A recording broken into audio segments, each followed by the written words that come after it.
A confident man surveys the headquarters of a 300 billion yen corporation. His polished shoes carry him upward with purpose and style. He stands confidently, approving of the impressive and spirited entrance lobby. He finds the clean, professional order of an office superior to domestic chaos. Adjusting his tie, he identifies himself as a seasoned job hopper. He announces his arrival for the final interview to the receptionist. The receptionist greets him with a warm and professional smile. He walks towards his destination, reflecting on his current employment. He smirks at his reflection, anticipating the new skills he will acquire. He feels a surge of pride, having finally reached the last hurdle. He recalls the difficult screening process that weeded out other candidates. Only the final interview remains. He feels completely prepared for anything. The receptionist gestures, calling him forward for his turn. He responds affirmatively, his polished shoes taking a decisive step forward. Full of conviction, he believes his vast experience makes him undeniable. He steps through the door and finds himself utterly bewildered. He rationalizes that he must have entered a company relaxation garden. With a sigh, he shields his eyes from the bright, open sky. His polished business shoes sink into soft, unfamiliar grass. The horizon stretches out, vast, empty, and completely alien. In the distance, jagged, bizarre mountain peaks pierce the clouds. He stands alone, a small figure dwarfed by the immense landscape. A grim realization begins to dawn on his face. He concludes that he is completely and utterly lost. His composure shatters as he panics about his missed interview. He is overwhelmed by a wave of pure, cartoonish confusion. He desperately pulls out his smartphone, seeking a connection to his world. His reflection is that of a teenager, a shocking de-aging. He remembers his past arrogance, a bitter and ironic memory now. He collapses to his knees in despair, his briefcase beside him. The endless, unfamiliar sky offers no answers or comfort. He questions if this strange landscape could possibly be in Japan. A lonely wind blows across the vast, empty plains. He examines the local flora, finding it completely alien. He recoils in shock as strange, fluffy creatures swarm around him. He stares at the bizarre, winged puffballs, utterly bewildered. The only logical conclusion left is that he's in another world. He recalls his past life, relaxing and playing video games. The fictional concept of Isekai now seems frighteningly real. A mysterious, glowing card materializes in his hand. Following game logic, he speaks the word status aloud. A holographic screen displays his stats, quantifying his abilities. He analyzes his stats, noting his high MP for a salaryman. He sees his job as listed as Tenshokushi, the job hopper. He connects his real-world career to his new class in this world. He sits alone, thinking of the people he left behind. He realizes with a heavy heart that he is truly alone. Faced with an empty water bottle, he knows he must act. His core personality takes over. He decides to be proactive. A monstrous, insect-like face appears from the shadows of the forest. A terrifying, mantis-like creature emerges, its mandibles clicking menacingly. His expression hardens as he assesses the immediate, deadly threat. The creature attacks, spitting a volley of sharp projectiles. He sprints away, briefcase in hand, desperately fleeing the relentless monster. He grits his teeth, realizing he is completely outmatched by the beast. He knows he cannot escape and must try a different tactic. He digs his heels into the dirt, skidding to an abrupt halt.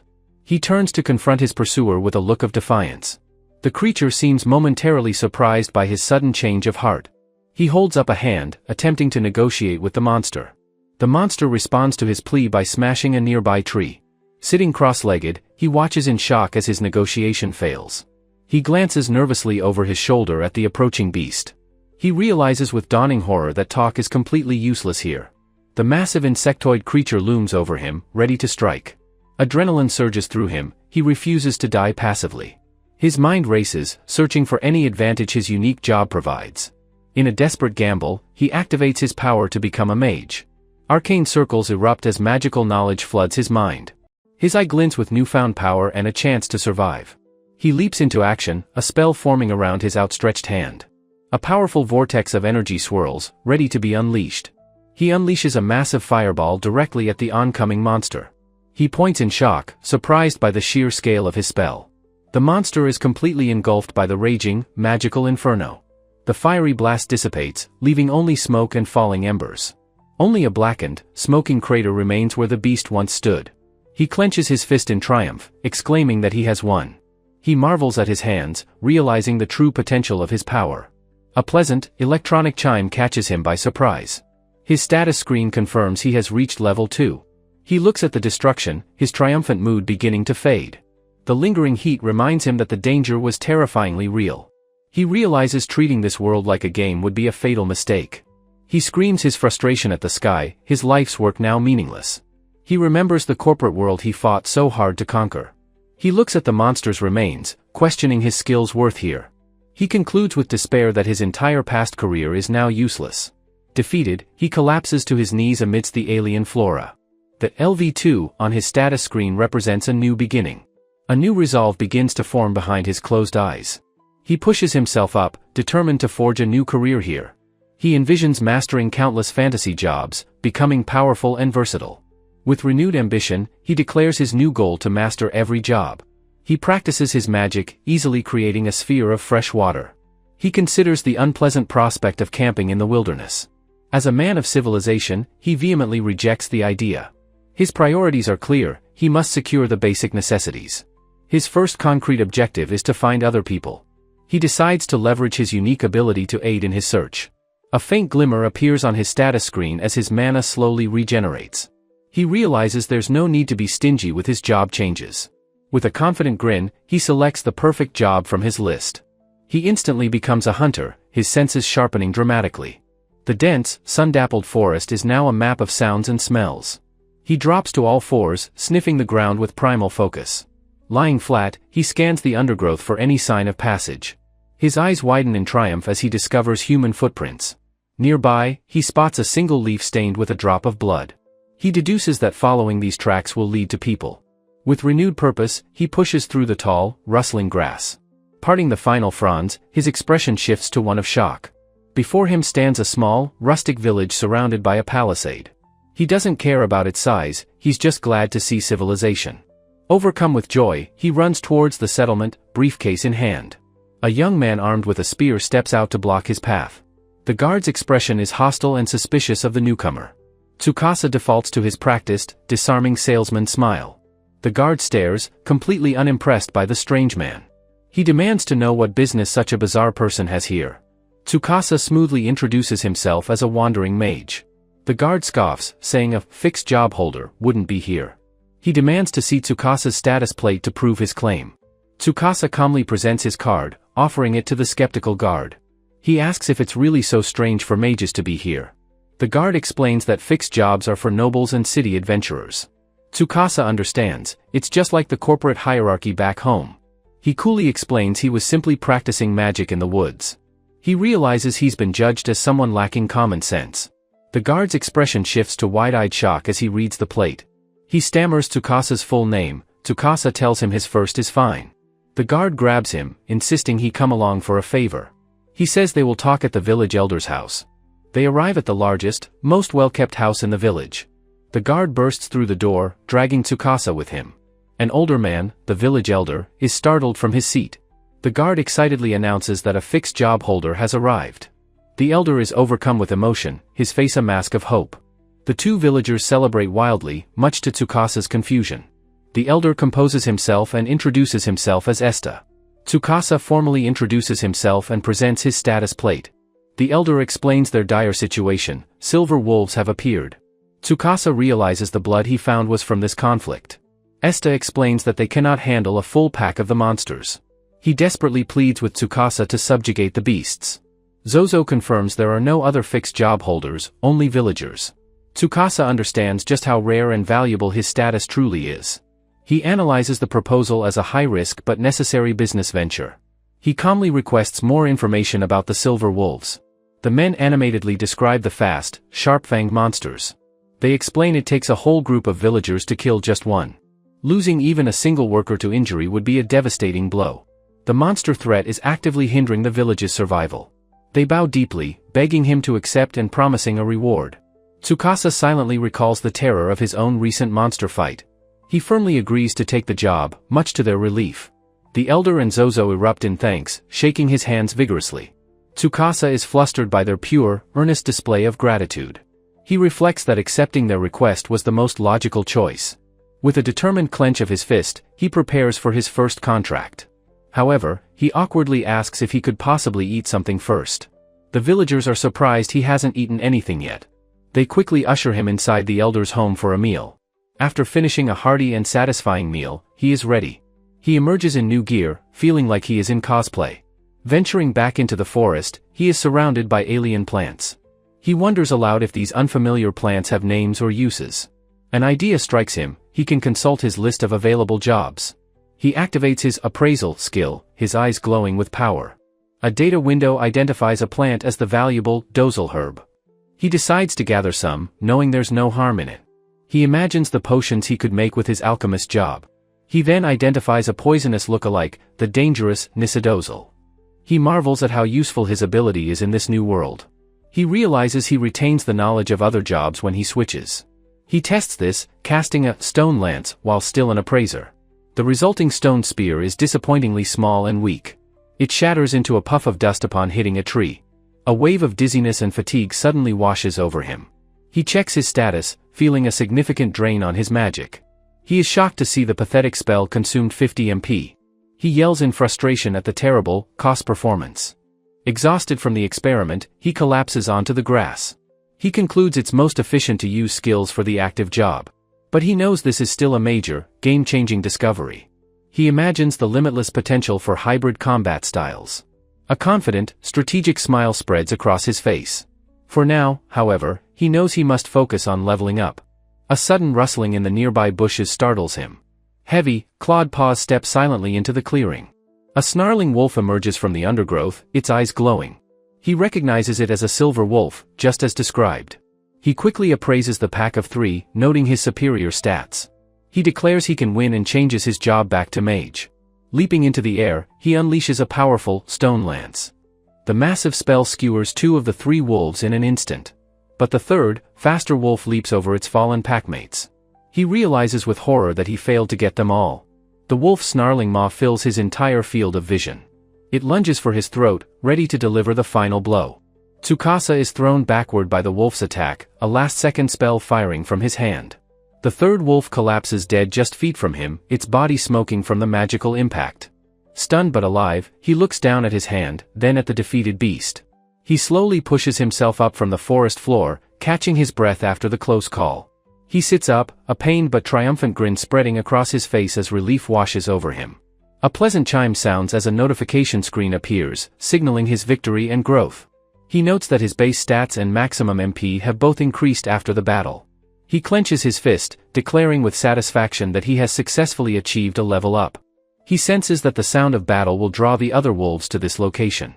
He decides this is the perfect chance to test a new strategy of rapidly changing jobs. With a confident smirk, he declares these monsters will all become his new career experience. He remembers Esta telling him to bring back the wolf's fangs as proof of subjugation.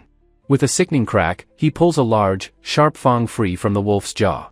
He looks at the lifeless body, feeling the immense presence of the monster even in death. This brutal world is nothing like peaceful Japan. He must master his power to survive. His status screen appears again as he recalls another detail he noticed during the level up. He focuses on the specific values by which his stats had increased, a crucial piece of data. He sees his MP and intelligence saw the largest growth, likely because he was a mage. He hypothesizes that leveling as a swordsman would boost different stats, a theory worth testing. His senses sharpen as he scans the forest, actively seeking his next test subjects. He looks out into the woods, determined to find more monsters to verify his theory. A much larger pack of silver wolves emerges from the undergrowth, snarling and ready to attack. He realizes with a jolt that there are more than twice as many as before. The wolves' maws drip with saliva as they prepare to charge, their eyes filled with fury. The pack lets out a coordinated howl, a terrifying sound that echoes through the forest. The main force of the pack, a wave of silver fur, begins its relentless advance. He declares that if they're coming in force, he will respond in kind with his own power. A series of overlapping magic circles appear as he prepares a massive magical barrage. He unleashes a volley of stone lances, sending them hurtling towards the charging pack. The jagged spears of rock fly through the air with incredible speed and force. The attack is powerful, but the wolves are preternaturally fast, dodging the projectiles. One lance finds its mark, but the others miss as the pack weaves with incredible agility. The remaining wolves continue their charge, a blur of silver fur and snapping teeth. He grits his teeth, frustrated by their incredible speed and his inability to land hits. 2 wolves leap past his defenses, their jaws open wide, closing in for the kill. He realizes with grim certainty that his wide-area attacks are simply not enough to stop them. He manages to impale one wolf with a precisely aimed spell, killing it instantly. The slain wolf collapses, its body pierced clean through by his enhanced magic power. He points forward confidently, knowing exactly what he must do next to survive this onslaught. A spark of inspiration hits him as he realizes the flaw in his current strategy. The remaining wolves leap towards him, claws extended, leaving no time for casting. He knows that at this close range, his magic is completely useless against their speed. With a surge of will, he initiates a job change in the heat of battle. In a flash of light, he becomes a swordsman, a broadsword materializing in his hand. He feels a surge of physical power as he grips the hilt of his new weapon. He easily parries the lunge of a wolf, his movements now swift and sure. He feels power flowing through his arms and notices the wolf's movements have slowed. Compared to before, the once blindingly fast monsters now appear to be in slow motion. So this is a swordsman, he thinks, as he cuts down a wolf with practiced ease. He stands victorious amidst the bodies of the slain wolves, his battle won. A familiar chime signals another level up, and he eagerly checks his status. Just as he predicted, his strength and agility stats have shot up dramatically. He realizes he can control his stat growth by choosing his job when he levels up. This is a great discovery, allowing him to formulate a long-term plan for his growth. The battle is over, and the forest returns to a state of calm. The sky is clear, with fluffy white clouds drifting lazily overhead. A flock of birds takes flight from the treetops, startled by the sudden silence. He sheathes his sword, his work for the day seemingly complete. He reflects that it's been about an hour since he first encountered the monsters. With the entire pack of 13 wolves crushed, he is confident the threat is neutralized. With his task complete, he decides it's time to head back to the village. He returns to the clearing where he fought the first 3 wolves, their bodies untouched. He's surprised the carcasses haven't been scavenged, thinking they would be eaten quickly. He looks at the bodies with a new, analytical eye, considering their potential value. He wonders if other parts of the monster, besides the fangs, might be useful. If that's the case, he thinks, activating his power with a determined glare, appraisal. His skill reveals the fur is warm and the meat is delicious, though a bit tough. If it has a use, he declares with a confident smile, there's no reason to waste it. He activates his psychokinesis skill, levitating the heavy carcasses with a single gesture. He sighs, thinking a proper hunter would butcher them, but he decides to take them back whole. He'll let the villagers handle the manual labor as he walks back, the bodies floating behind. At the village, a watchman screams that a monster is approaching, causing widespread panic. Esta fears it's another silver wolf pack and yells for the children to run and hide. He sees a massive, shaggy monster unlike anything he has ever seen before emerge. The villagers brace for impact, their spears held in trembling hands, prepared for the worst. The strange, floating mass stops before them, and the men stare in bewildered confusion. A figure calmly parts the grotesque curtain of fur, revealing himself to the villagers. Tsukasa, looking weary, steps out from behind the floating carcasses, much to Esta's shock. With a command, the 13 wolf carcasses drop to the ground with heavy thuds. A small inset panel shows the comical way the bodies were jumbled together in the air. Tsukasa. What in the world is that? Esta yells, pointing a shaky finger. Tsukasa calmly looks at the pile of monsters, preparing to give his report. He explains that they are, in fact, silver wolves, much to Esta's disbelief. Esta demands to know why they were floating. Tsukasa explains it was psychokinetic magic. He adds that he brought them back because their materials were too useful to waste. The village elder arrives, rushing to welcome Tsukasa back from his dangerous mission. Tsukasa presents the pouch of fangs, reporting a total of 13 wolves subjugated. The villagers listen, their faces etched with awe and disbelief at his incredible feat. He declares the pack annihilated, and the village erupts in a deafening cheer of pure joy. He is swarmed by grateful villagers, unused to such open displays of thankfulness. He reflects on how worried they must have been, these people with no combat power. He concludes that the day was a great success, having leveled up and learned much. Esta grabs him, pounding his back and thanking him profusely for saving them all. Tsukasa tries to explain that he was just doing his job, but Esta is overcome with emotion. The elder explains that even so, Tsukasa's actions have saved every one of them. Tsukasa looks on as the elder and Esta bow their heads in a gesture of deep respect. The entire village follows suit, bowing in unison to thank their savior. He is bewildered, thinking that he was just completing a contract for a reward. He recalls closing a massive deal in his past life, a moment of professional triumph. His colleagues had only offered false praise and mockery, a stark contrast to this genuine gratitude. A bitter memory surfaces of corporate rivals sneering at his individual success. He smirks, recalling how that world of constant backstabbing was once his reality. In the present, Tsukasa resolves to break the heavy, emotional atmosphere. He awkwardly asks if the villagers could possibly butcher the silver wolves for him. A burly man flexes, declaring that butchering is their specialty. A villager holds up his knife, asking what to do with the materials. Tsukasa says they can sell the pelts, but the meat is for everyone. A villager blushes with joy, grateful for the precious gift of fresh meat. A massive cauldron is hung over a bonfire with a heavy thud. The pot is settled into a ring of stones, ready for a great feast.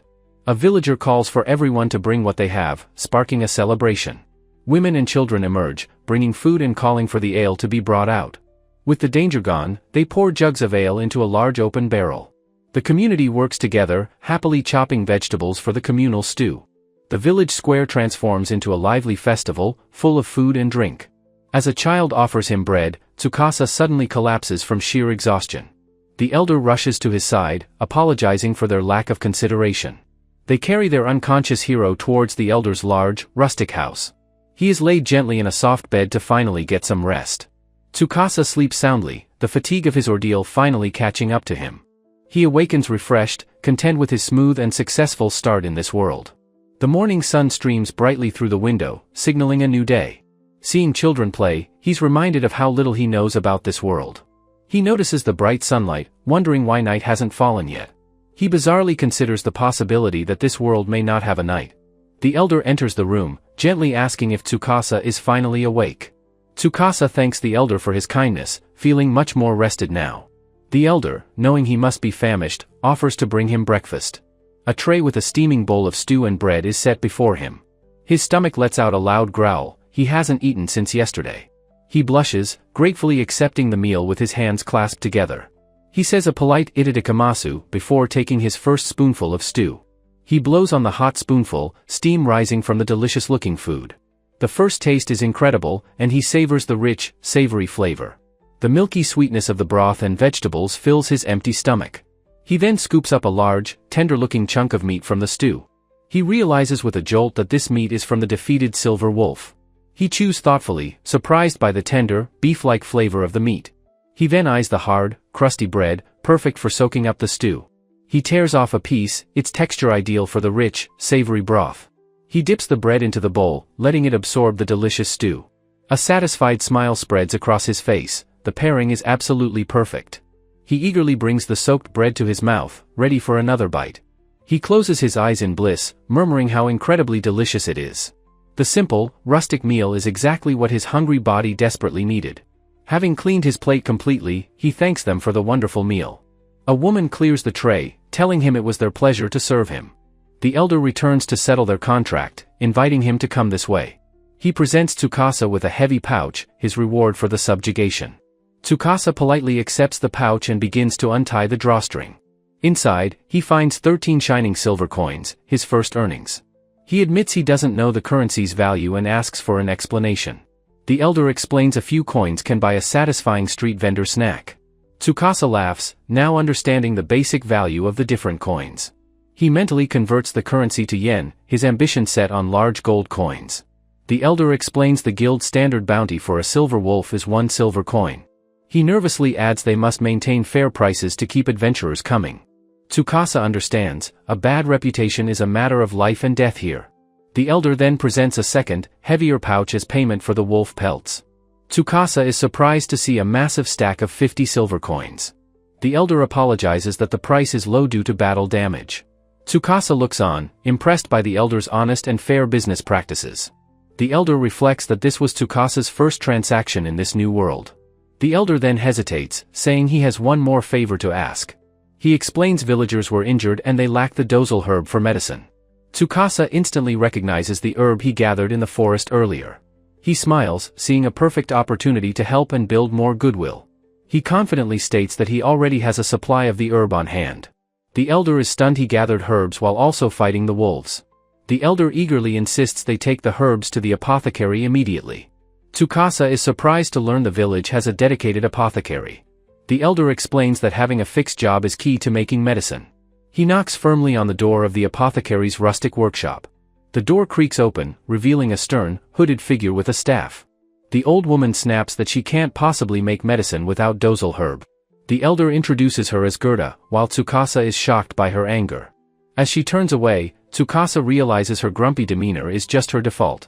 Gerda barks at them to hurry inside her workshop, which is filled with herbs. Tsukasa is intrigued by the many different smells of the various ingredients. He wonders if everything hanging in the workshop is for making medicine. Gerda impatiently gestures for him to hand over the herbs she needs. She demands the medicinal herbs with a gruff, commanding voice. Tsukasa nervously fumbles with his bag, saying, "Why yes, of course." He presents the large, fresh bundle of dozle herb to the apothecary. Gerda confirms its quality, happy she can now make medicine for the injured. Tsukasa tentatively asks if one can make medicine without having a fixed job. Gerda stops, her expression hardening at his seemingly foolish question. She explodes, yelling that anyone with the right knowledge and skill can do it. He understands, realizing people cook all the time without a fixed job. Gerda explains that a fixed job simply enhances efficiency and understanding. Tsukasa realizes a fixed job is a tool for optimization and skill enhancement. He thanks her for the clear explanation, but she tells him to wait. Gerda declares that making medicine requires manpower, and he will help her. The elder waves goodbye, leaving Tsukasa to the mercy of the apothecary. Smoke curls from the chimney of Gerda's workshop as work begins inside. The sounds of intense, rhythmic grinding echo from inside the small house. Tsukasa strains, putting all his effort into grinding herbs with a pestle.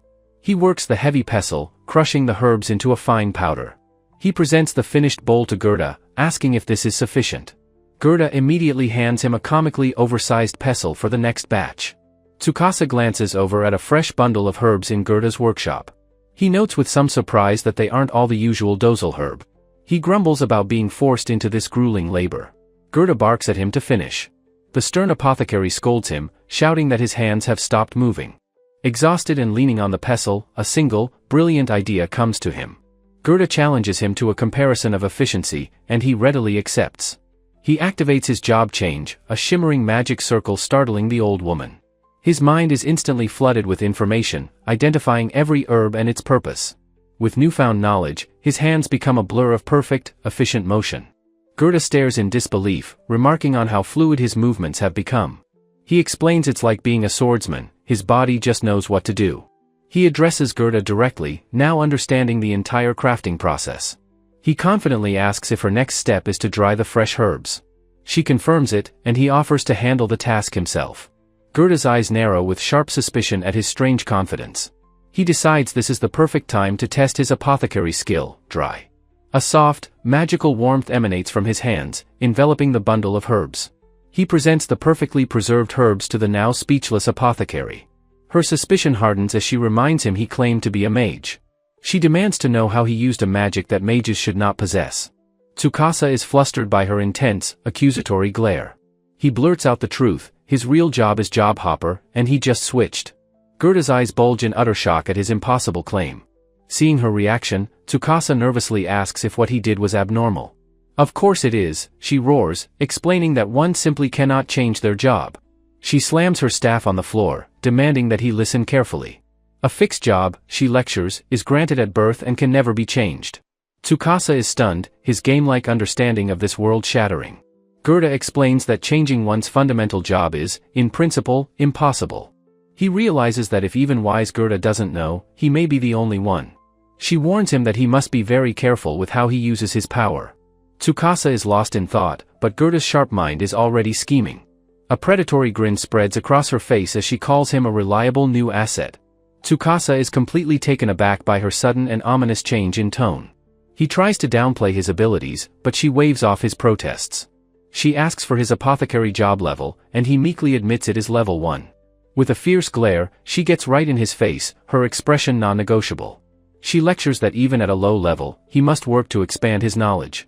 In this dangerous world, she argues, learning her craft is a good deal for him. He is unceremoniously buried in ingredients, muttering that she is a witch. And so, a week passes, with Tsukasa living and training in the small village.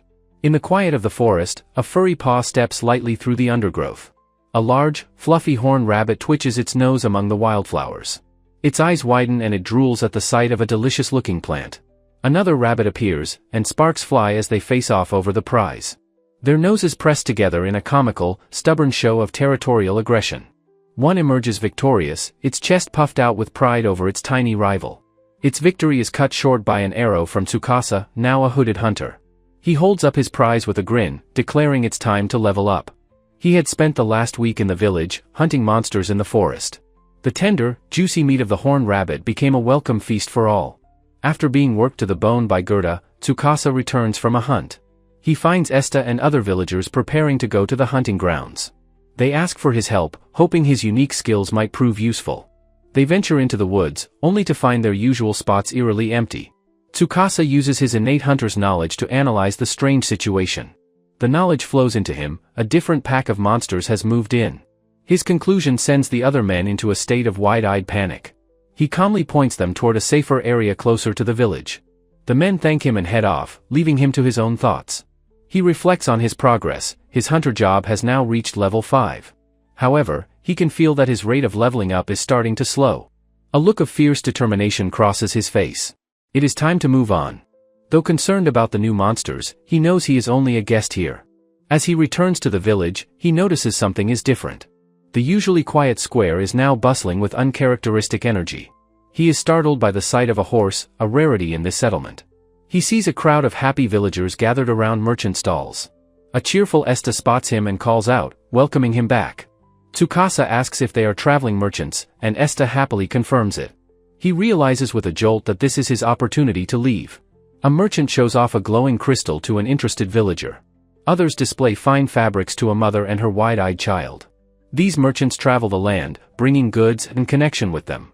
Their covered wagon represents a path forward, a ride to the next town. He feels a sense of destiny, that this is a sign for him to move on. Esta, seeing his intense expression, asks him what's wrong. He kindly offers Tsukasa a small treat he got from the merchants. Tsukasa ignores him, calling out to one of the merchants nearby. He approaches the man, stating that he needs to speak with the representative. The man leads him to the back of the wagon to meet Jizzle. The charismatic leader of the merchant company asks how he can help. Tsukasa asks if he can travel with them to the town of Rassel. Jizzle considers his request and says that he sees no problem with it. He then offers passage in exchange for Tsukasa serving as a guard. Tsukasa is surprised that the merchant already knows about his fixed job. Jizzle explains that it's a merchant's business to gather information. Tsukasa readily agrees, declaring that it's a good deal for him. Jizzle smiles and gives him a thumbs up, pleased with the arrangement. They shake hands, sealing the deal to depart the morning after next. Tsukasa is surprised that the custom of a handshake also exists here. Esta, having overheard their entire conversation, stands in utter shock. Tsukasa turns and confirms that his decision to leave was a sudden one. Esta is crestfallen, scratching his head as he tries to process the news. He asks his friend why he decided to leave so abruptly. Tsukasa's cold, professional persona returns as he states he has nothing left to gain here. Esta snaps him out of his daze, asking why he's spacing out. Tsukasa apologizes for not having consulted with him first. He struggles for a moment, trying to explain his relentless ambition. But Esta understands, declaring his full support for Tsukasa's quest to grow stronger. Esta watches the village rooftops, wishing Tsukasa a safe journey onward. Inside, the elder looks out the window, quietly absorbing the news. He confirms with Tsukasa his destination, the distant town of Rassel. The old man's face is a mask of deep, heartfelt emotion. Tsukasa gratefully recalls how the elder patiently explained this world's currency. He bows deeply, apologizing for leaving so abruptly after their kindness.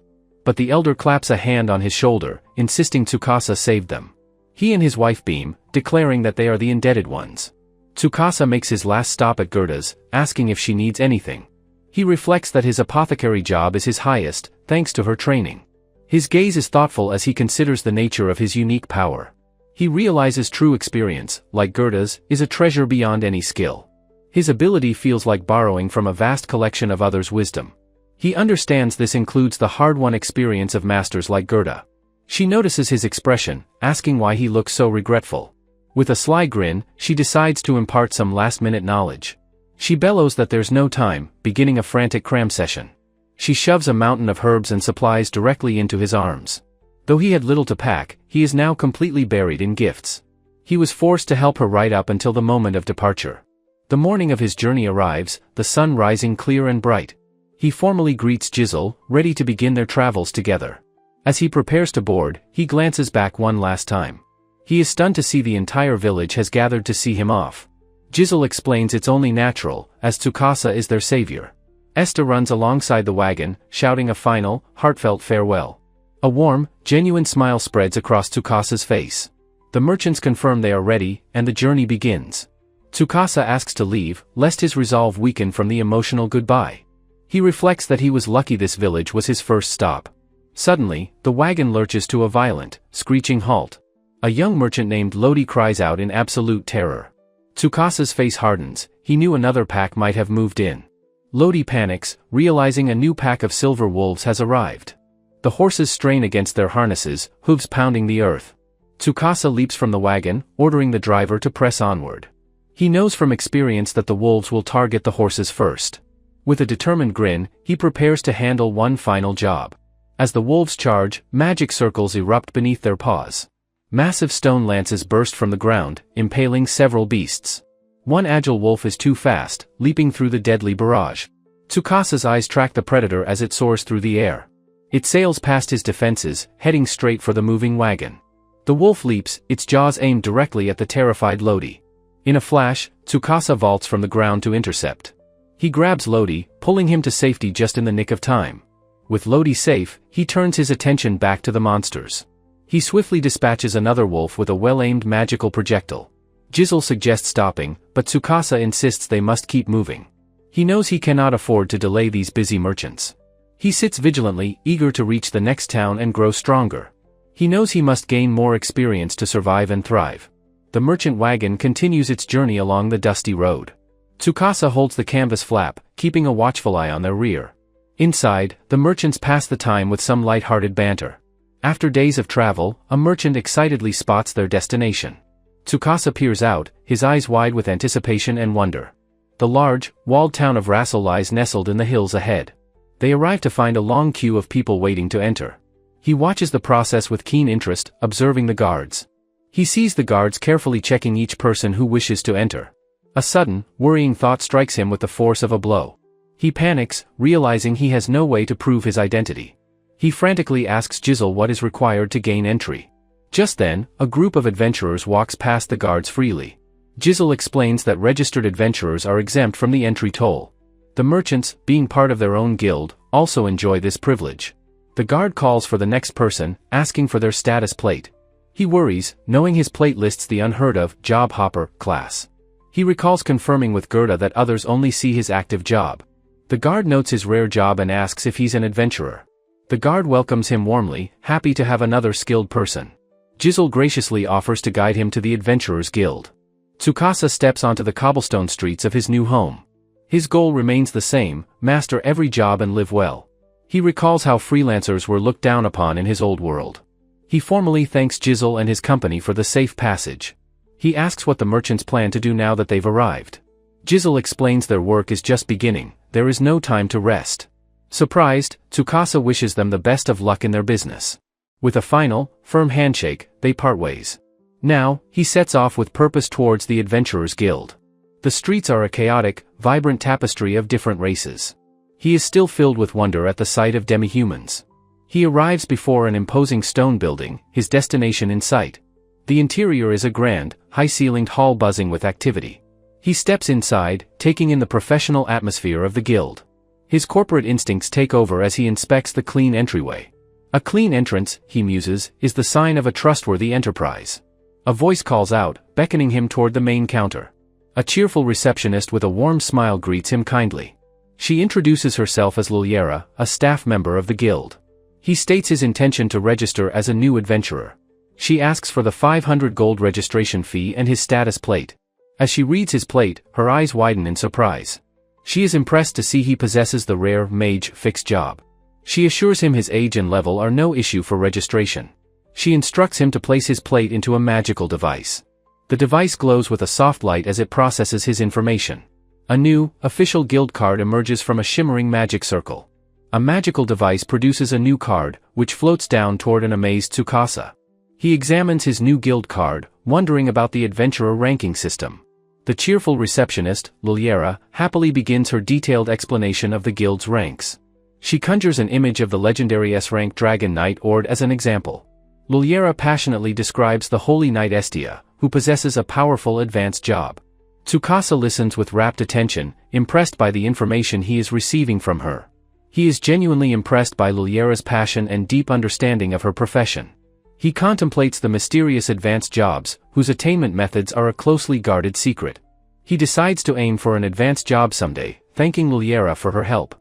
Luliera explains that as a new registrant, he must start with F-rank quests. However, his fixed job grants him the privilege of accepting E-rank quests immediately. She adds that forming a party allows adventurers to take on even higher-ranked quests. The guild won't play matchmaker, and one's rank can rise or fall with performance. Tsukasa equates the guild to a corporate human resources agency connecting clients and talent. The merit-based system is familiar territory for him, a product of corporate life. He recalls his old corporate life as Luliera concludes her detailed orientation for him. He thanks her politely for the thorough and very helpful explanation of the guild system. His exceptionally polite and professional demeanor catches the guild receptionist completely by surprise. Tsukasa asks what's wrong, and she becomes flustered by her own unprofessional reaction. She's surprised by his humility, but he was just showing professional respect for her. He remembers the merchant's praise and notices other adventurers acting quite differently here. He observes other adventurers who are arrogant, believing their fixed jobs make them superior. He resolves not to become like them, just as someone calls out his name. Having finished his registration, he now turns his attention to the large quest board. He doesn't plan to take a quest yet, just to see what is available. The quests range from monster subjugation and herb gathering to errands and nursing care. One particular quest posting on the board immediately catches his undivided, curious attention. He stares in utter disbelief, his mind reeling at the words, nursing care. He leans closer, shocked to see the quest requires a specific, caregiver, fixed job. The client is a level 80+ elf, and the reward is a staggering 500 million gold. He realizes with a jolt that it's an A-rank quest with an immense payout. The absurdly high-stakes, high-reward nature of the quest fills him with pure excitement.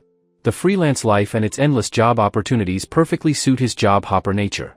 He resolves to start taking quests tomorrow and begin his ambitious career advancement plan. For now, he searches the city streets for the inn recommended by Jizzle. He spots the charming, hand-carved sign for the Tiger Cat Pavilion hanging outside. With a sense of relief, he finally spots the cozy-looking inn from afar. He steps inside the tavern on the ground floor, taking in the rustic interior. He remembers Jizzle's primary reason for recommending this particular inn, the cute staff. His mind flashes back to a sleazy corporate dinner, making him feel apprehensive. The memory of his old boss fawning over a hostess fills him with disgust. A cheerful, welcome, interrupts his unpleasant thoughts as he enters the main room. An unbelievably cute catgirl waitress greets him, and he is instantly completely charmed.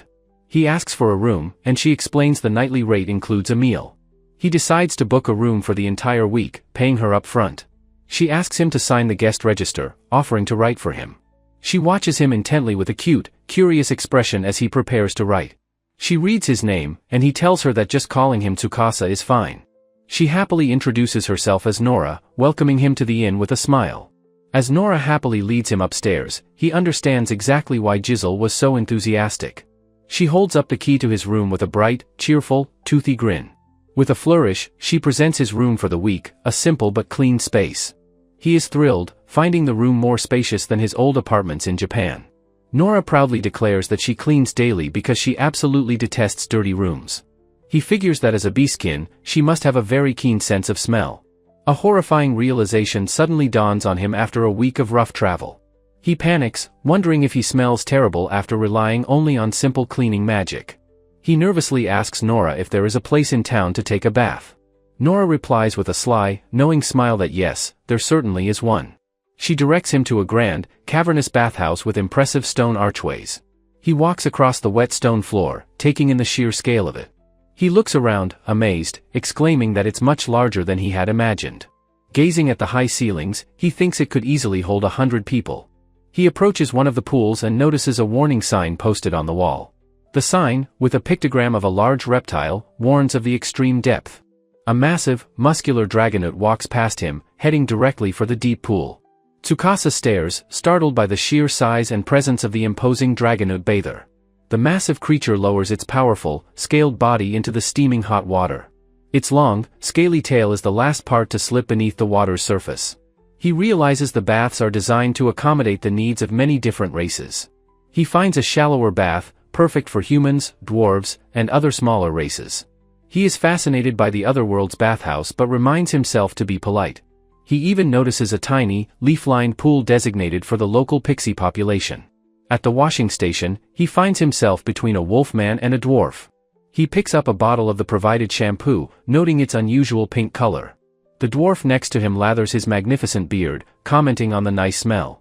On his other side, the wolfman thoroughly scrubs behind his fluffy, soapy ears. His appraisal skill identifies the products as milky shampoo and washuran body soap. He's slightly disturbed by the shampoo's ingredients but decides to use it anyway. He happily washes his hair, enjoying the rich lather and pleasant floral scent.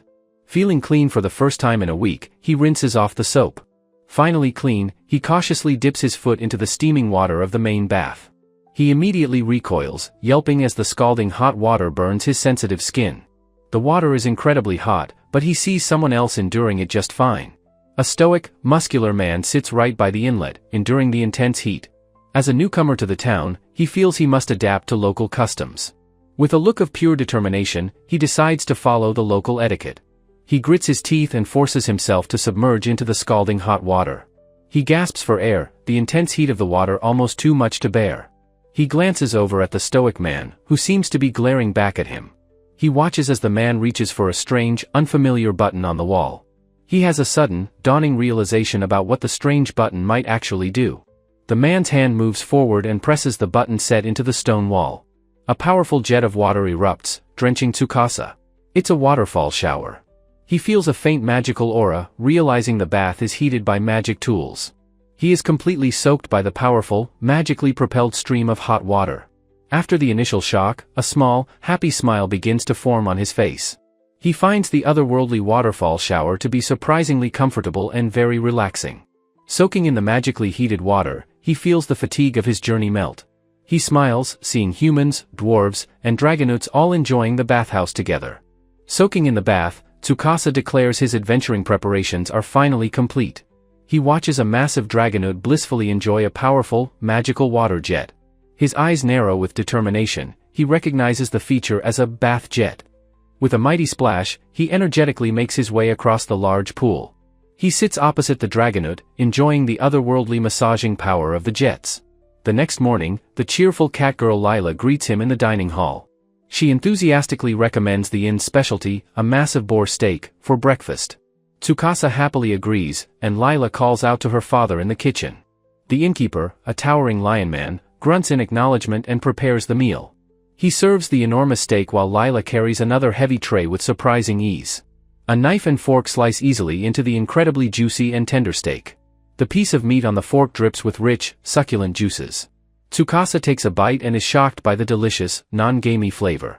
He savors the meal, while a rude adventurer at another table demands service. The boorish man tells Lila to hurry up, claiming his time is valuable. From the kitchen, the lion man innkeeper glares, gripping a large utensil menacingly. He emerges from the kitchen archway, looking formidable with two massive cleavers. The rude adventurer is instantly terrified, bowing and apologizing profusely for his behavior. Later, Tsukasa arrives before the imposing stone facade of the Adventurers Guild. He steps inside, completely shocked by the chaotic scene, asking what is happening. The entire guild hall has erupted into a massive, chaotic free-for-all brawl. Amidst the pandemonium, the receptionist Liliera greets him with a weary smile. He asks about the fight. She explains they are all scrambling for new quests. She sighs that this is a daily occurrence, as adventurers argue over quest priority. She calmly threatens two brawling rabbit men with demotion if they don't stop. Tsukasa watches in disbelief as the two are unceremoniously tossed aside by her. Liliera holds up a quest form, asking if he would be willing to accept it. The request is a simple one, to gather a supply of dozal herb. Tsukasa, seeing a calm alternative to the brawl, readily accepts the quest. Liliera is overjoyed, asking if he's sure and promising to process it immediately. He asks if the herb is in short supply, as it's common but hard to find.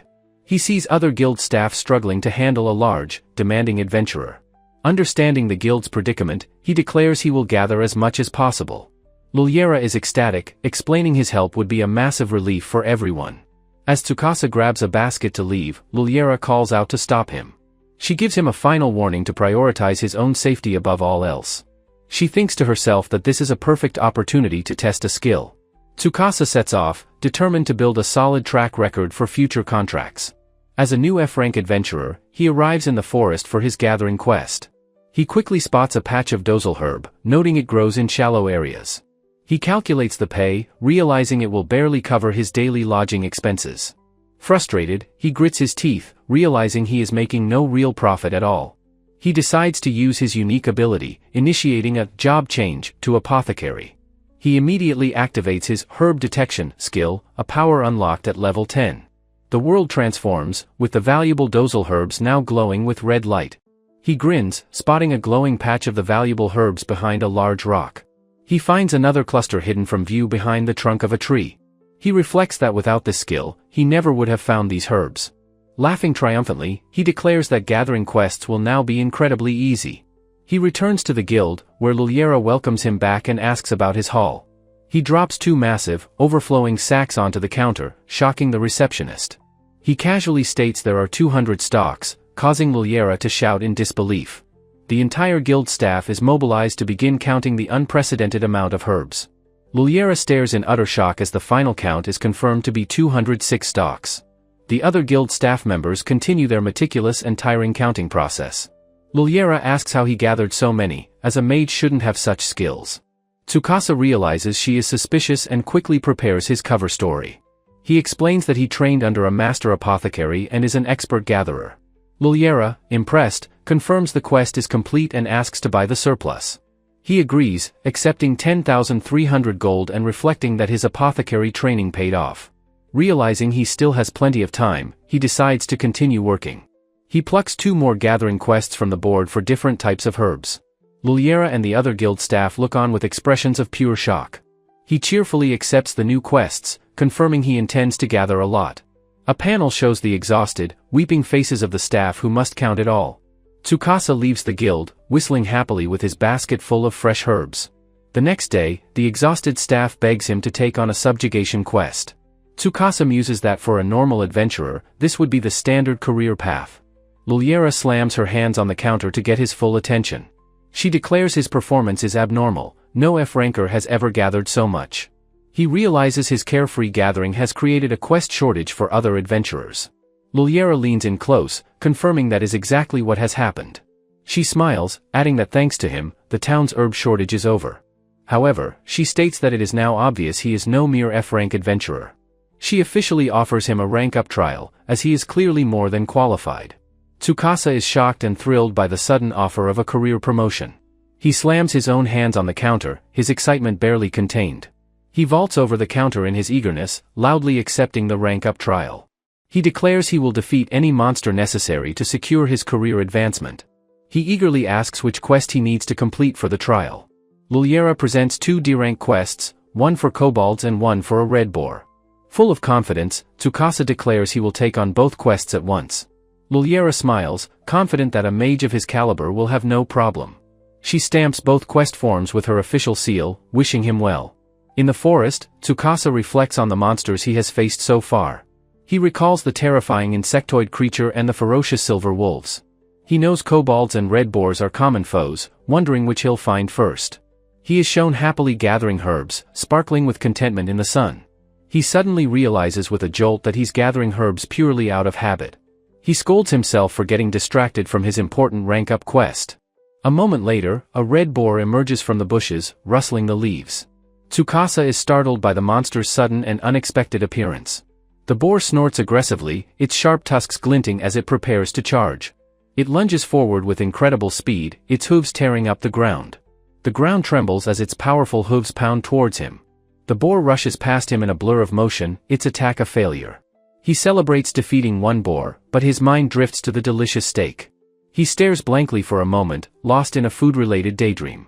A thought bubble appears, showing the massive boar steak from his breakfast. His daydream is shattered as 2 more angry red boars emerge, flanking him. Deep in the forest, 2 ferocious red boars squared off, snorting aggressively. Tsukasa leaped between them, trapping them in magical circles on the ground. He unleashed his spell, and massive stone lances erupted, impaling the beasts. With the proof of kill in hand, he declared the subjugation complete. He reflected on his level up, noting his stats were skewed towards magic. His true strength, he knew, was the ability to use all his jobs.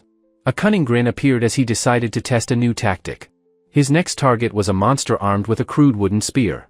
The spear was held by a kobold warrior in makeshift armor. The brutish, dog-headed creature stood ready for a fight. With a brilliant flash, Tsukasa instantly changed his job to thief. He lunged, deftly using his steal skill to snatch the spear. The kobold stared in shock at its suddenly empty, outstretched claws. In another flash, Tsukasa became a spearman, catching the weapon. He now wielded the stolen spear as if it were his own. He struck the disarmed kobold with the butt of the spear. With a confident grin, he knew this new strategy would work. As a spearman, he expertly blocked an attack from another kobold. He swiftly ducked beneath a clumsy, powerful swing from the beast. He pivoted, his eyes locking onto his opponent's vulnerable side. He moved in a blur, sweeping the creature off its feet. His grip on the spear was firm as he prepared his finishing move. He spun like a whirlwind, his spear clearing a path through the monsters. He stood victoriously over a pile of defeated and unconscious kobolds. The last monster let out a final, defeated whimper. Tsukasa reached down to collect the final proof of his victory. He declared the subjugation request officially and successfully completed. He returned to the grand stone edifice of the Adventurers Guild. Luliera greeted him with a beaming smile, congratulating him on his promotion. He thanked her as she praised his unprecedented speed in ranking up. She held up a hand, explaining that the previous record was 10 days. With a stern but caring look, she cautioned him against being reckless. Nearby adventurers began to good-naturedly tease the hotshot rookie. Tsukasa simply smirked, knowing E rank was just the beginning. He declared his true ambition, to reach the distant heights of S rank. His eyes burned with the unshakable fire of his new goal. He realized Luliera's next piece of advice was incredibly important. Potions, she explained, were magical items created by alchemists. He eagerly asked where he could find a potion shop in town. Luliera hesitated, admitting the local alchemist was a bit difficult. Tsukasa ran through the city, excited to meet another fixed job holder. He hoped that he could learn a great deal from the man. He wondered what kind of person the alchemist would be. Luliera had assured him that the man's skills were undeniable. He mused that perhaps many people with fixed jobs were hard to deal with. He finally arrived in the area where the shop was located. He stopped dead in his tracks, his jaw dropping in disbelief. The potion shop looked less like a store and more like a grand temple. Inside, he found a pristine and complex alchemical laboratory. He grimaced at the heart-shaped bottles, thinking the decor was awful. He examined the various potions displayed in a glass case. He quickly spotted the healing potions he had come for. He learned that they were ranked by their incredible healing power. He was shocked that the highest-ranked ones could reattach limbs. He leaned in to check the price of a basic potion. He cried out in despair, one potion would cost his entire fortune. A gruff voice asked if he had a problem with the shop's prices. Tsukasa was startled by the sudden appearance of the shopkeeper. He tried to politely explain his surprise as a new adventurer. The alchemist scoffed, beginning a rant about the cost of materials. He boasted that his skills were what made the potion so valuable. Tsukasa, however, was already calculating the actual production cost. He listened intently, realizing the man was explaining business principles. The lecture reminded him of a lesson from a president in his old life. His former boss taught him that value, not cost, determines price. The alchemist shouted that his unique skill was what created that value. A brilliant, knowing smile spread across Tsukasa's face. He had it too. He cheerfully thanked the fuming alchemist for the valuable information. With a new plan in mind, he decided to make his own potions. He went on a shopping spree in the city's bustling marketplace. He carried a heavy box of empty vials up to his inn room. He carefully set up the distillation equipment he had purchased. With his makeshift laboratory prepared, he was ready to begin.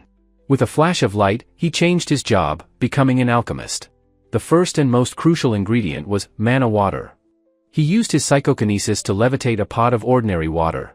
He then carefully heated it with a controlled fireball spell. The water roiled and churned as it absorbed the magical energy. Soon, the liquid began to sparkle with an otherworldly light. His mana water was complete, ready for the next stage. While the water cooled, he prepared his other ingredients. He carefully measured out the dosal herb and base herb leaves. The herbs were placed into a glass distillation flask. He used a skill to instantly pulverize the leaves into a fine powder. At the perfect moment, he applied a burst of intense heat. The mixture bubbled and flashed, the components beginning to fuse. He used a skill to enhance the potion's medicinal properties. Another skill was used to fix and stabilize the final mixture. He watched patiently as the finished product dripped into a jar.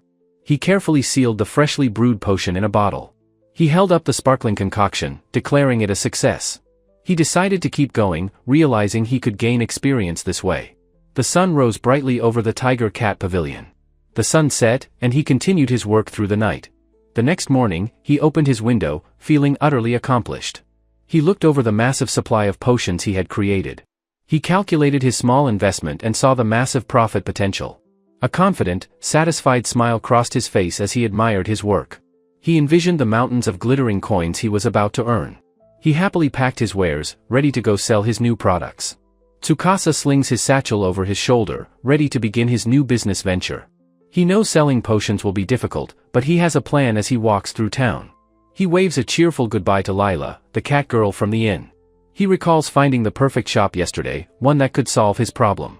He arrives before an impressive building, Liesel's general store. The key to his plan hangs outside, a sign declaring, "Appraiser on duty." With a certified appraiser, he knows the quality of his potions can't be denied. He is confident that there is no way he will be turned away. A small bell jingles, announcing his arrival as he enters the store. A young elf woman with her back to him offers a disinterested welcome. She turns, revealing herself to be Liesel, who looks utterly bored with her work. Tsukasa takes in the quiet, empty shop, making a quick assessment. He concludes that the store doesn't seem to be making much of a profit. Approaching the counter, he asks Liesel if she would be willing to buy his goods. Her bored expression vanishes, replaced by excited curiosity as she peeks into his bag. Her mood sours instantly when she sees a potion, her voice dripping with suspicion. She points a sharp finger at her sign, reminding him of her profession. She dismisses his wares as fakes, calling his attempt a waste of her time. She identifies him as a mage, saying he isn't high rank. He insists the potion is real. Liesel scoffs, stating that someone like him could never sell genuine healing potions. Tsukasa realizes with a jolt that she has been appraising him the entire time. He calmly pushes the potion forward, insisting that she appraise the item itself. She picks up the vial, her expression shifting to one of confusion. Her appraisal skill activates, and she shouts in shock that the potion is real and high quality. He asks if she is satisfied. Flustered, she stammers an apology for doubting him. Agreeing to the purchase, she states the market price for such quality is 100,000 gold. Tsukasa calmly counters her, offering a bulk price of 80,000 gold per potion. Liesel is stunned, asking why he would take them to her for a lower price. He explains with a smile that it's simply less hassle to deal with an appraiser. A sly grin spreads across her face as she understands the unspoken terms of his offer. "You've got a deal," she shouts, enthusiastically shaking his hand and introducing herself. Tsukasa is satisfied as their business contract is officially established. Liesel happily hangs a new sign in her window, announcing that healing potions are in stock. Liesel agrees to buy all his potions, telling him to bring any more he makes. A delighted Tsukasa reveals he has a fresh stock of 50 mana recovery potions. The sheer quantity of his product leaves the elven appraiser completely and utterly flabbergasted. Liesel recovers, laughing that she hasn't even arranged the funds for this massive purchase. His entire stock of high-quality potions now sits on the shelves of her general store. With no other customers arriving, the two new business partners wait in the quiet shop. Tsukasa and Liesel relax, having settled into a comfortable and profitable new partnership. Their deal is sealed with a handshake, earning Tsukasa a massive 800,000 gold. Now flush with cash, he walks through Rassel, deciding to find an armory. He briefly considers if he could just make a comfortable living as an alchemist. But he knows that relying on only one source of income is far too risky. With a new goal in mind, he approaches the city's main weapons and armor supplier. He arrives before a formidable stone building, the renowned Doran Smithy. Stepping inside, he is immediately impressed by the vast collection of powerful armaments. The sheer amount of equipment available leaves him feeling overwhelmed by the possibilities. He learns that weapons in this world grant powerful stat boosts, but have level requirements. He considers his own weapon, a simple iron sword with no special properties at all. He happily browses, thinking of all the gear he could buy for his different jobs. He suddenly stops, a troubling thought occurring to him as he considers his unique situation. His face contorts in horror as he realizes the true cost of his versatility. With over 20 different jobs, he would need to buy equipment for every single one. He wails in despair as his dream of wealth vanishes. 800,000 gold isn't enough. He wonders how he could possibly carry around so many different sets of gear. A loud clang from the back of the smithy suddenly breaks the silence. He calls out, spotting a stout figure hard at work near a blazing forge. The master blacksmith's hands work with expert precision, shaping a piece of hot metal. The dwarf, Doran, turns around and bluntly calls Tsukasa a strange fellow. Doran's years of experience let him read adventurers, but Tsukasa is an unsolvable puzzle. When asked for his fixed job, Tsukasa nervously claims that he is a mage. The dwarf questions this, noting his interest in weapons ill-suited for a magic user. Tsukasa then points out an iron javelin, further baffling the perceptive blacksmith. He explains that carrying gear for all his fighting styles is simply impossible. After Tsukasa wishes for an item box, Doran calmly informs him that they exist. Tsukasa asks if it's true, as Doran explains that powerful adventurers attend exclusive auctions. He is shocked to learn that even a small item box costs tens of millions of gold. The astronomical price sends Tsukasa into a state of comical, slack-jawed despair. Doran tells him it's out of reach, as he can't even attend the auction at his current level. The dwarf then offers some practical advice, telling him not to buy armor just yet. He explains that better equipment unlocks at level 10, so Tsukasa agrees it would be a waste. Amused, Tsukasa realizes the gruff dwarf is surprisingly kind, which Doran seems to notice. Now clad in new leather armor, Tsukasa fastens his gauntlet with a confident click. He leaves the smithy, his first priority now being to level up for his new gear. Arriving at the guild, he is met by the curious stares of two fellow adventurers. Soon, a whole crowd of adventurers has turned to silently watch his every move. Confused by the sudden attention, Tsukasa nervously wonders what is going on. He feels the weight of their collective gaze, noting how intensely he is being watched. A large adventurer grabs him, loudly confirming that he's the rookie who ranked up so fast. The man's grip tightens as he leans in, getting Tsukasa's full and undivided attention. His aggressive demeanor melts into a friendly grin, saying everyone was impressed. Tsukasa is flustered. Startled by the friendly welcome, Tsukasa lets out a shaky sigh of relief. He studies the quest board, seeing that E-rank offers more subjugation requests. He knows that to level up quickly, taking on monster-slaying quests is the best way. He decisively chooses his next job, a request to subjugate 20 goblins. Luliera greets him with a smile, impressed he is already taking on E-rank quests. She asks if he acquired potions, and he confirms, calling the alchemist an individual. Luliera laments that fixed job holders are often difficult, glad that Tsukasa is so good-natured. Tsukasa thinks of Lizel, glad for reasonable people, as she beams happily in the background. With a powerful thud, Luliera stamps his quest form, wishing him well on his hunt. In an instant, he is in the forest, quest in hand, ready for the coming battle. With a flash of his sword, he neatly bisects a goblin in midair. He ducks under a crude club while simultaneously slicing down another attacker. His cape billows as he pivots gracefully, cutting through the goblin horde. A goblin screams as his blade descends for the final, decisive blow. He kicks one foe away while deftly parrying the attack of another. The terrified face of a goblin fills the view as his sword comes crashing down. His eyes glowing with power, Tsukasa unleashes a final, devastating attack on the creature. Stunned, Tsukasa holds his sword steady. He has sliced clean through the monster's heavy club. His new sword felt incredibly powerful in his hands, far more than his old one. A pleasant chime signaled that his primary job hopper class had finally reached level 10. He recalled his apothecary job unlocking a skill at level 10 and wondered what was next. A system window appeared, detailing a new, convenient skill, the item box. Overcome with joy, he clenched his fist and shouted the name of his new ability. He couldn't believe his luck, grabbing a goblin ear to test it immediately. As he tried to store the item, a large red X flashed, denying his command. A system message explained he couldn't use it yet, much to his gritted teeth frustration. The unlock condition was clear, he had to get 5 different jobs to level 10. He realized with a sigh that so far, only his apothecary job met the requirement. With 4 more jobs to go, he broke into a run, filled with renewed determination. His new targets were goblins, weak but numerous monsters perfect for gaining experience. With a final, swift strike, he cut down the 20th goblin, completing his guild quest. Though the request was fulfilled, he knew it wasn't enough. The hunt had to continue. He climbed high into the trees, seeking a better vantage point to find more prey. From his perch, he silently observed the chaotic scene unfolding in the clearing below. He looked down upon 2 large groups of monsters clashing in a brutal battle. The text confirmed his observation, kobolds and goblins were locked in a fierce fight. He was surprised to see different monster species fighting amongst themselves so fiercely. Hiding in the leaves, he saw this not as a threat, but a golden opportunity. The clearing was filled with the savage war cries of the two battling monster factions. He waited patiently behind a large rock as the monsters continued to weaken each other. Seeing his moment, he burst from his cover and charged directly into the fray. He expertly weaved through the chaotic battle, his sword held at the ready. In the heart of the horde, he began to gather magical energy for a powerful spell. "Whirlwind Blade," he roared, unleashing a devastating vortex of wind upon his foes. He walked through the aftermath, noting that neither creature offered valuable materials. This made it easier to fight them, as he didn't have to worry about damaging pelts. A triumphant chime rang out. His mage job was now level 10, bringing his progress to February 5th. With a determined smirk, he knew he only had 3 more jobs to level. He knelt and examined the ground, finding fresh tracks leading away from the carnage. He realized these goblin tracks could lead to their nest, recalling a relevant guild quest.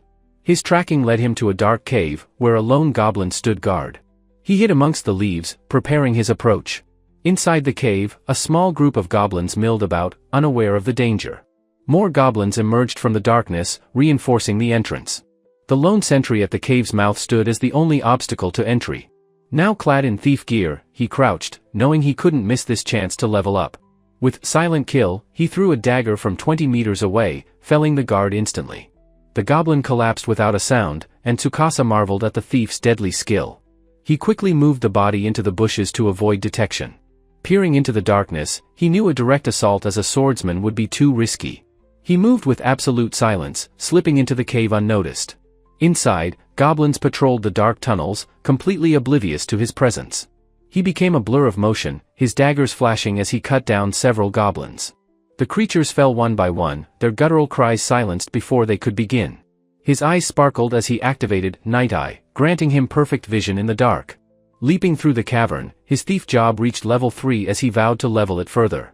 He reflected that his multiple jobs granted him a far greater stat growth with each level. He held 2 daggers, ready to continue his silent and efficient assault on the nest. With a graceful, spinning attack, he dispatched 2 more goblins in a single fluid motion. He moved like a dancer of death, his blades weaving a deadly pattern in the dark. He continued his relentless charge, cutting down another pair of unsuspecting creatures. Pulling aside a crude hide curtain, he ventured deeper into the goblin warren. He paused, musing that he was starting to feel like an assassin, a path he might one day pursue. Peering over a ledge, he saw the main chamber of the nest below. His eyes widened, and his expression hardened as he saw the leader. Goblins were busy organizing weapons and supplies for their war effort. A massive, bloated goblin lord sat on a crude throne, its presence dominating the cavern. He knew its stats were on another level, he would have to be careful. Deciding to go all out, he leaped from the ledge and into the fray. A volley of thrown daggers took out the lord's personal guards in an instant. He used psychokinesis to guide his blades, ensuring each one found its mark. He closed the distance to the goblin lord, his daggers held ready for a direct assault. He weaved through the remaining minions, his daggers a blur of deadly motion. The goblin lord contemptuously swatted his attack aside with one massive hand. A fresh wave of goblins charged forward at their leader's command. He noticed the lord was barking orders, directing the battle from the rear. With a furious roar, the lord sent its underlings to swarm the intruder.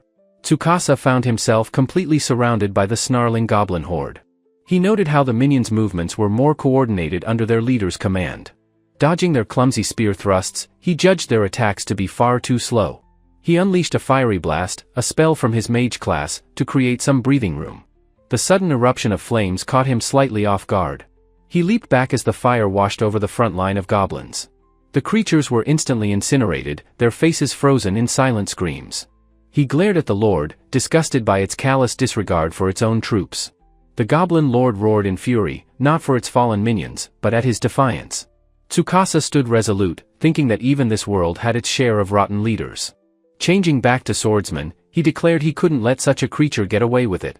A magic circle flared to life as he channeled arcane power into his sword. The blast of energy shot towards a goblin, swirling with destructive force. The creature was vaporized on impact, caught in the magical vortex. He then swung his enchanted blade, unleashing a powerful shockwave. The concussive blast sent the remaining goblin minions flying through the air. He fixed his gaze on the last of the underlings, his expression grim. "Vanish, you worthless superior," he roared, the sentiment aimed at more than just monsters. The Goblin Lord finally entered the fray, swinging its massive, crude axe. Tsukasa stood his ground, ready to face the hulking beast in single combat. He deftly dodged the powerful downward swing of the Lord's axe.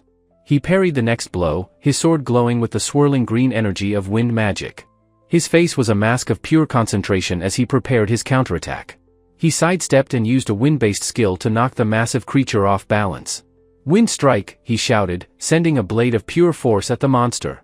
The attack struck the Goblin Lord in the head, staggering it backward. With a powerful battle cry, he prepared to deliver the final blow. His blade hummed with energy as he swung with all his might. He landed a solid strike directly on the Goblin Lord's chest. He was shocked by the sheer toughness of its hide, his blade barely cutting through. The final, decisive blow landed with a thunderous impact, ending the battle.